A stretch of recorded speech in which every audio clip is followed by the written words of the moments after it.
Hello everyone, আমি রুদ্রাক্ষী। আজকে ডিনারে ফ্রাইড চাউমিন রান্না করেছিলাম, তো সেটাই তোমাদের সঙ্গে শেয়ার করছি। তার জন্য পেঁয়াজ কেটে নিয়েছি, কুচিয়ে নিয়েছি, একটা কাঁচা লঙ্কা কুচিয়ে নিয়েছি, আর আদা কুচি আর রসুন কুচি, আর এখানে একটা শসাকে কুচিয়ে নিয়েছি স্যালাডের জন্য, আর অল্প একটু সোয়াবিন। তো আমরা যেহেতু আমি আর হাজব্যান্ড খাবো, তো আমাদের বেশি লাগে না, তো এইটুকু সোয়াবিনই হয়ে যাবে। যারা আমার হাজব্যান্ড সোয়াবিন অতটা পছন্দও করে না, সেই জন্য তো সোয়াবিনটাকে সিদ্ধ করে নিয়েছি। সিদ্ধ করে নেওয়ার পর এরকম কুচিয়ে দিয়েছি, এরকম ছোট ছোট পিস করে কেটে নিয়েছি কুচিয়ে, তো এটা দিলে বেশ ভালো লাগে খেতে। তো তারপরে এখানে একটা গাজরকেও আমি একদম আলু ভাজার মতন ছোট ছোট পিস করে কেটে নিয়েছি, একদম পাতলা পাতলা করে, যাতে তাড়াতাড়ি সেদ্ধ হয়ে যায়। আর ক্যাপসিকাম কুচিয়ে নিয়েছি, ক্যাপসিকাম দিলে বেশ ভালো লাগে, দোকান দোকান ফিল হয়। তো এখানে চিকেন কিমাও কেটে রেখেছি, হাজবেন্ড নিয়ে এসছে, সেটাকে ভালো করে ধুয়ে ধায়ে রেখে দিলাম। তো এবার এখানে চাউমিনটা গরম জলে সিদ্ধ বসিয়েছি, তো হালকা সিদ্ধ হয়ে যাওয়ার পরে নামিয়ে সাদা তেল কড়াইতে দিয়ে তার মধ্যে একটু আদা কুচি আর রসুন কুচিটা দিলাম, দিয়ে এবার কিছুক্ষণ একটু ভাজা ভাজা করে নিয়েছি। ভাজা ভাজা হয়ে যাওয়ার পর তার মধ্যে আমি পেঁয়াজ কুচি দিয়ে দিয়েছি আর লঙ্কাটা দিয়ে দিয়েছি, দিয়ে এবার এটাকে একটু ভালো মতন করে ভাজা ভাজা করে নেবো, যতক্ষণ না ভালো মতন করে আর কি ভাজা হচ্ছে। তো একটু ভাজা হয়ে যাওয়ার পর এর মধ্যে আমি গাজর কুচিটাও দিয়ে দিয়েছি, আর গাজর কুচিটা দিয়ে এবার আর একটু ভালো করে ভাজতে হবে, কারণ গাজর সাধারণত একটু শক্ত থাকে, যতক্ষণ ভালো করে ভেজে নেওয়া উচিত।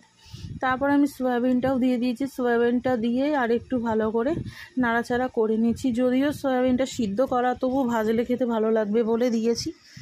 তো সয়াবিনটা দিয়ে একটু নাড়াচাড়া করে নিচ্ছি খানিকক্ষণ, একটু ভাজা ভাজা যতক্ষণ না হচ্ছে ততক্ষণ নাড়াচাড়া করেছি। তো দেখো সয়াবিনটা দিয়ে কিন্তু আমার ভাজা প্রায় হয়েই গেছে, বেশি ভাজার দরকার নেই, তাহলে পুড়ে যেতে পারে।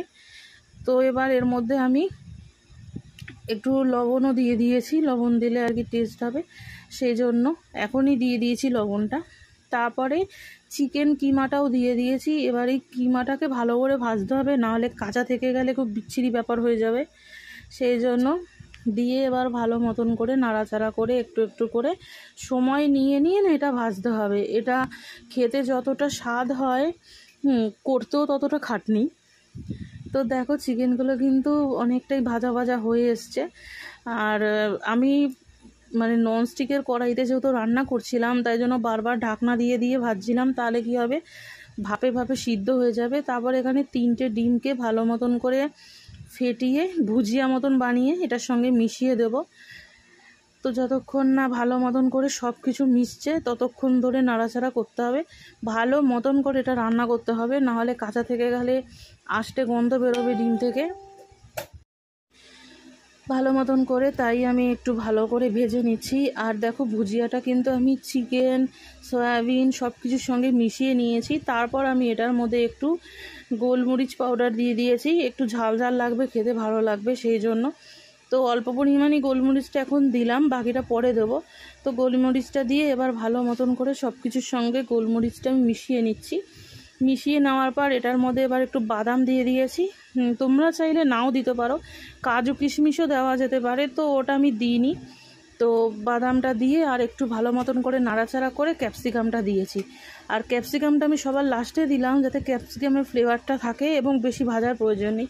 ক্যাপসিকাম দিয়ে বেশি ভাজলে না সেটার গন্ধটা থাকবে না, সেজন্য আমি খুব একটা বেশি ভাজিনি। তারপর আমি সিদ্ধ করে রাখা চাউমিনটা দিয়ে এবার ভালো মতন করে সব কিছু মিশিয়ে নেব, যতক্ষণ না পুরো চাউমিন সাদা চাউমিনটা যতক্ষণ না সব কিছুর সঙ্গে মিশছে ততক্ষণ এটাকে ভালো মতন করে নাড়াচাড়া করতে হবে। খেয়াল রাখতে হবে যাতে তলা দিয়ে না লেগে যায়, তাহলে পুড়ে যাবে, আর পুড়ে গেলে খেতে বিচ্ছিরি হয়ে যাবে। তো তারপর আবার বাকি গোলমরিচ গুঁড়োটা আমি দিয়ে দিলাম একটু বেশি পরিমাণে। আমার হাজব্যান্ড লঙ্কা খেতে পারে না, ঝাল খেতে পারে না, সেই জন্য গোলমরিচের গুঁড়ো দিয়েছি।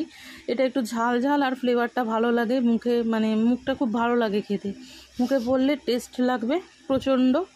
আর আমি গোলমরিচের গুঁড়ো দিয়ে যে কোনো রান্নাই করি, আমার খুব ভালো লাগে ফ্লেভারটা, সেই জন্য। তো এবার গোলমরিচের গুঁড়োটা দেওয়ার পর কিছুক্ষণ নাড়াচাড়া করে নেওয়ার পর এর মধ্যে সয়া সস দিয়ে দিয়েছি। এটাও চাইলে লোকেরা দিতে পারে, নাও দিতে পারে, আমি দিয়েছি কারণ এটা দোকান দোকান ফিল হবে, এটা কালারটা অন্যরকম আসে, কালো কালো দেখতে লাগে, ভাল লাগে আমার, এরকম মনে হবে দোকানের চাউমিন খাচ্ছি। তো সেই জন্য এটাকে দিয়ে আবার ভালো মতন করে নাড়াচাড়া করে নেব, যতক্ষণ না আর কি ভালো মতন প্রত্যেকটা চাউমিনের গায়ে লাগছে। তো দেখো আমার কিন্তু চাউমিনটা একদমই হয়ে গেছে। এবার কড়াই থেকে নামিয়ে নিলেই চাউমিন রান্নাটা হয়ে যাবে। আর এটা পুরো ফ্রাইড চাউমিন বানিয়েছিলাম, সব রকম সবজি দিয়ে, চিকেন দিয়ে, এগ দিয়ে, সয়াবিন দিয়ে, আর খেতে দারুণ হয়েছিল। এবং এটা সার্ভ করেছিলাম টমেটো সস, শসা আর পেঁয়াজ কুচি দিয়ে। তোমরাও বাড়িতে এরকমভাবে ফ্রাইড চাউমিন বানাতে পারো। ভালো লাগলে আমার এই ভিডিওটি তোমরা শেয়ার করে দিও, আর বাড়িতে এরকম করে রান্না করে হাজবেন্ডকে, কাছের মানুষকে করে খাওয়াবে, সবাই বেশি বেশি ভালোবাসবে। ধন্যবাদ।